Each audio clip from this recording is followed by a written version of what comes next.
Hello, hello. Welcome to the Sacred and Rooted podcast. My name is Lisa Nickel, and I'm your host.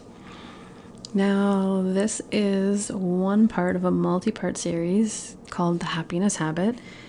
And so if you enjoy this episode, I would encourage you to listen to all of them. And I think, I don't know, I'm not sure exactly, but I think we're around 10, give or take. And each one is just a little bit of a different nugget on a way that you can tweak your life, or consider or ponder your life, and how satisfying it is in that aspect or not. And maybe I'm sure that probably a lot of your life is pretty, like you're feeling pretty good about it, but as you listen to the different episodes, you can kind of check in with yourself and see where you're at with each topic, and then use that information to tweak as you wish. So today I wanted to, I guess I'm bringing you from Meggan Watterson. She has a book, I can't remember what it is, but it's about Mary Magdelene, and it's a gorgeous book. It's kind of, I don't know, if you're kind of the Christian faith, it's along and have any information, any awareness of what's in the Bible.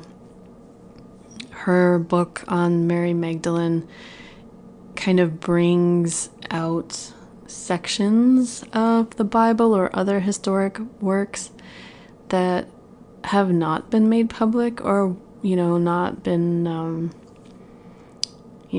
made available to the general public. So it's a really beautiful read if you're looking for more feminine and female presence in the history of Jesus, or the history, the information in the Bible. So I would encourage you to read it if that kind of calls to you. She also has a card deck, an oracle card deck called the Mary Magdalene Oracle.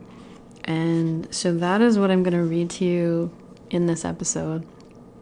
Before I started this episode, I pulled a card called the Rose, which I thought was really cool because my partner buys me flowers. He's sort of gotten into this nice habit, so hopefully he keeps it up because I really like it. But he'll buy me flowers when I arrive back home, because I've been, traveling a lot this year with my mom and with work. And so anyways, I had just arrived back from vacation. We were together for about half the vacation, and then I went to PEI to visit with my family, and he came back home to visit with some others of his family. So then, I guess it's been like 3 days since I arrived back, but so he had flowers waiting for me, lovely roses. And roses are so cool. Like, I love flowers anyways, but they're just so, like, they feel so nice, they look so nice, they're just super special. Anyway, so I pulled this card called the Rose, and it says, "Everything comes from within. I trust divine timing." And so the "I trust divine timing" part of this card I thought was really appropriate for the podcast, because for, I guess, maximum satisfaction, there has to be a part of us that trusts the timing of our lives, and not, obviously we have goals, we have ambition, but at the end of the day, we don't need to push harder to kind of make things happen all the time. Sometimes we do. And so I guess that's where aging comes into play, and you get wiser at which times you need to kind of push something through, and which times you just need to kind of, ease off the gas and see, where's this going? What's happening? Like, maybe it's not meant to be now. Maybe it's meant to be who knows when. But to trust and discern the difference. And so I'm just going to read you a little bit about this card, and you can take it in as you will. And if it calls to you, then that's wonderful. So yeah, it's the Rose card in the Mary Magdalene Oracle by Meggan Watterson. Or Watterson, sorry. Watterson. Wow, I think I've been saying that in my head wrong all this time. That's so funny. I do that sometimes. I don't know if I'm the only one, but I definitely do that sometimes. All right, so the Rose. I trust divine timing. So here's what she writes. So much of our lives, for so many of us, is focused on what happens outside of us, on what we do or produce. And what we produce or earn or accumulate is then linked to a sense of self-worth, a sense of purpose, and even a sense of status or importance in the world. What we have forgotten is the majesty of what cannot be seen or quantified. We have forgotten about cultivating a capacity to love and to be loved. We have forgotten that tending to the essence of who we are is our most important occupation. We have forgotten that the most powerful contribution we can ever offer is not actually something we can point to outside of us, sell, market, or frame, and put up on the wall for praise. The most powerful contribution we have to offer the world is the love we become. Many of us have a very clear idea of what external accomplishments we want to achieve by a certain point in life. And if we don't live up to those expectations, we judge that we have failed. But we cannot force or contrive the cultivation, the embodiment, and the rise of the soul. This form of soul work happens in kairos, which is the Greek word for the soul's timing, or divine timing. Linear time is incredibly useful for an ego to function, which is essential, but linear time has nothing to do with the essence of who we are or what offering we can make of our lives. The rose, a symbol of the divine feminine, represents an inner surrender that cannot be timed according to the ego or any external circumstances. The rose is about remembering that we cannot force ourselves to ripen. We cannot will ourselves to be anyone else other than exactly who we are in this moment. If we can accept the beauty of where we are right now, we allow the ego to loosen its grip of linear time.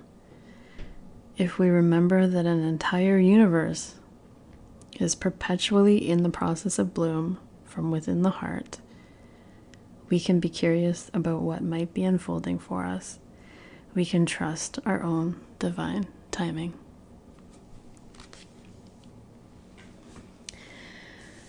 And so this has been a major lesson for me this year. I'm definitely somebody who has goals, has like ambitions and things I'd like to do, lots of things I'd like to do. But through different demands or circumstances, I've, spent some time looking after loved ones. I've spent some time cultivating my relationship. I've spent more time than usual doing that. And I have to say, it's very rewarding. It's very satisfying in a way that I didn't quite expect. Because I used to put, a lot of importance on what did I accomplish this year and how far have I come or whatever. And we all get, wrapped up in that. Or if we're not doing that, then we're thinking to ourselves like, why am I so behind? And why can so-and-so be so far ahead? And like there's a constant comparison that we do with other people in our life, with other people in our social, our social peers, our whatever. We are constantly comparing ourselves to people. And so to just kind of ease back on that and really love on yourself, and to not, be hard on yourself if you think, or your ego thinks, that you should be somewhere that you aren't right now, and to really just appreciate and, in gratitude, basically, with where you are. Just, you are here. You've come from wherever you've come from, and that's great. That's perfect. Divine timing is perfect.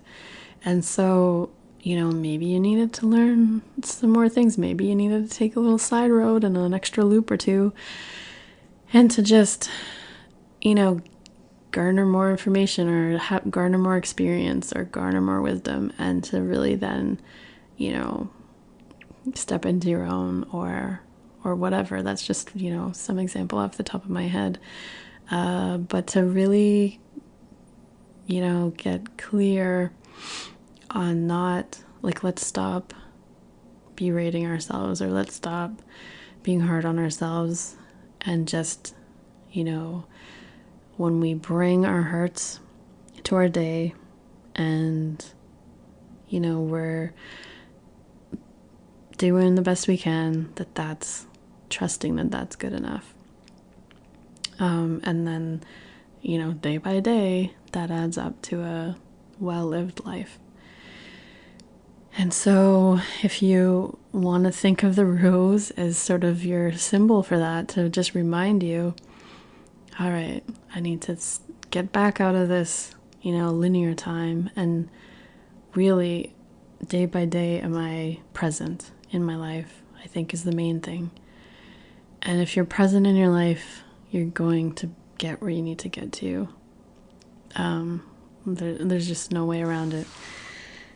Where, and to make that kind of the new criteria, let's say, and to not use linear time and, however old you are, like other, I'm 44, so it's like other 44-year-olds are doing this and that and the other thing, and it's like, it's okay.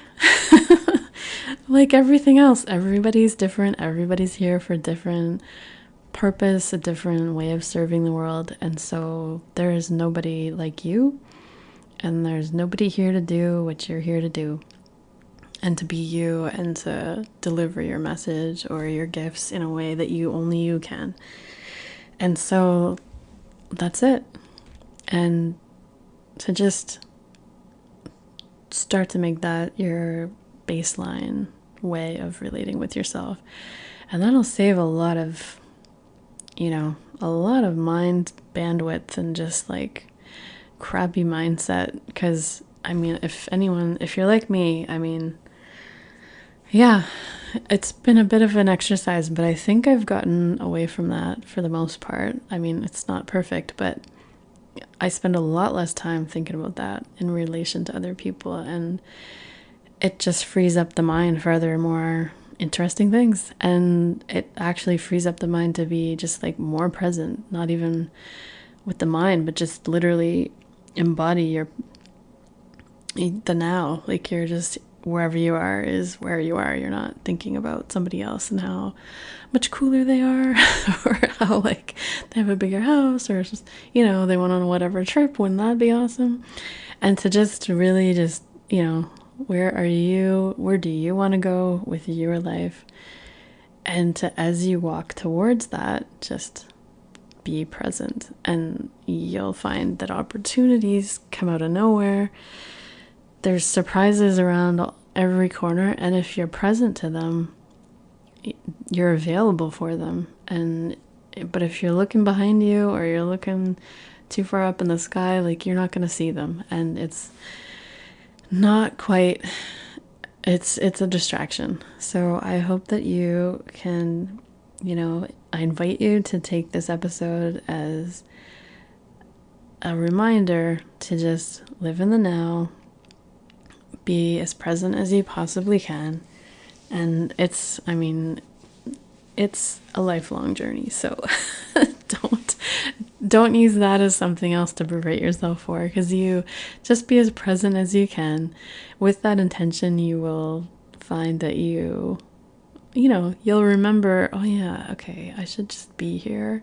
And then after that, I'll think about the next thing. Like, it doesn't need to be constant planning and constant doing.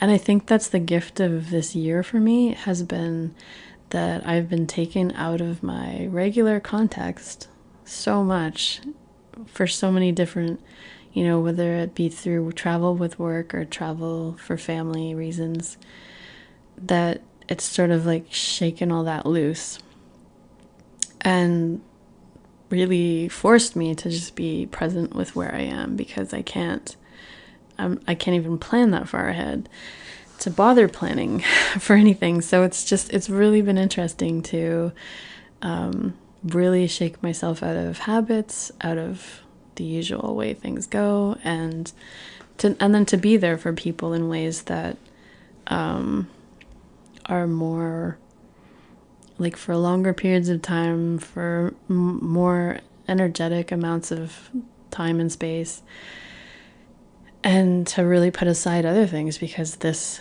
whatever I'm doing right now, is the most important thing, because it's sort of like your soul just needs to do this over and above anything else that your mind might think that you need to do. And not that that hasn't been a struggle, but it's true. There's some points in your life where you just know that you have to do something. And even though there's a bunch of other stuff in your life that's going to get flipped upside down a bit, like karmically or like energetically, it just doesn't feel right not to do it. So you just have to do it, and you're going to do it with presence and see how it goes. And so, yeah, the Meggan Watterson, I should say. I've been saying Watterston, I think, forever in my mind. I've never met her to say her name wrong in person, thankfully. But yeah, the rose, I trust divine timing. And to just even play with that phrase, because I know sometimes I can see that I'm not trusting divine timing, because I'm trying to, manipulate divine timing, and that doesn't obviously work at all. But just to notice it, and then to be more aware of when you're doing it or not, is even just the super first step at all of it, is to just be aware of when you're trying to contrive something over having it just be, and surrendering like the rose, and just letting your soul's evolution be. Like, it really doesn't need a lot of manhandling. It just needs, a little sunshine, a little water, and it'll grow. All right, so that is this episode. Thanks for listening. I really appreciate you tuning in, and definitely check out the other episodes if you enjoyed this one. And yeah, like, share, subscribe, all that stuff, so that the message and the good vibes can just spread all through the internet, and we'll see where it all goes. All right, take care and have a beautiful day. See you next time.